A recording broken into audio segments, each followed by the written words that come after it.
When Dave and I first got married, the second day of our honeymoon, he turned to me and said, "I want to be a chef," right? It was something that was just growing inside of him.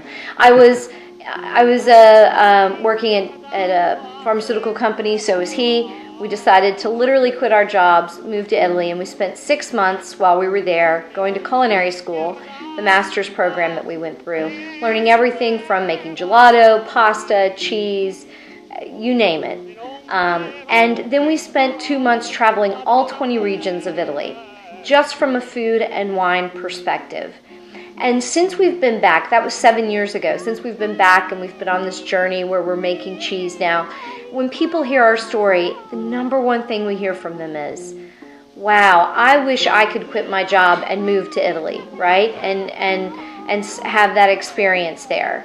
And so what Dave and I have done is we've designed 2 trips a year that kind of pull together what we feel like is that best little view into what we experienced.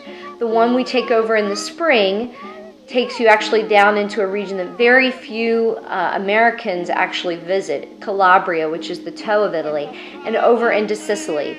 And we actually stay and work with the master chefs that we learned from while we were in culinary school. So the participants get to make gelato, they get to make pasta, they get to work with master pizza makers. It's just an amazing experience. And then in the fall, we go over and work with our friends, fellow artisans, who make wine, or they make Parmigiano Reggiano, Prosciutto di Parma. So we take the group up through Tuscany into Emilia-Romagna and then into Cinque Terre. So they're really meant to be these 2 off the beaten path experiences. I drive one van, Dave drives the other. We keep the group very small so that we can go to these places that the locals know about and the locals love to go and spend their time there. But if you were on a regular tour, you would never experience. In Calabria, you stay in accommodations that overlook the beautiful Bay of Squillace, or in Cinque Terre, you're in Cinque Terre, which has, amazing, unbelievable beauty. So, right. We've tried to combine your vacation with the off the beaten path, right, culinary piece. We technically don't call them tours. We call them la passeggiata, which in Italian means to stroll. And it's one of the things that Dave and I always say is a big difference between the Italian and the American cultures.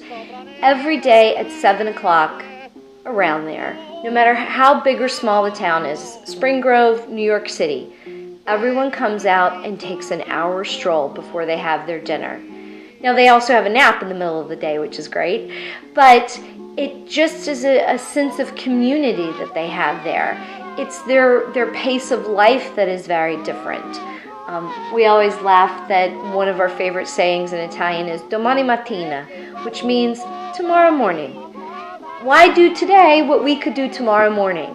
And so the goal of our experience in taking people there is to show them a pace of life that's healthy, that encourages community, and really enjoying flavors and food that is rarely found anywhere else. And we do eat a lot. Yeah.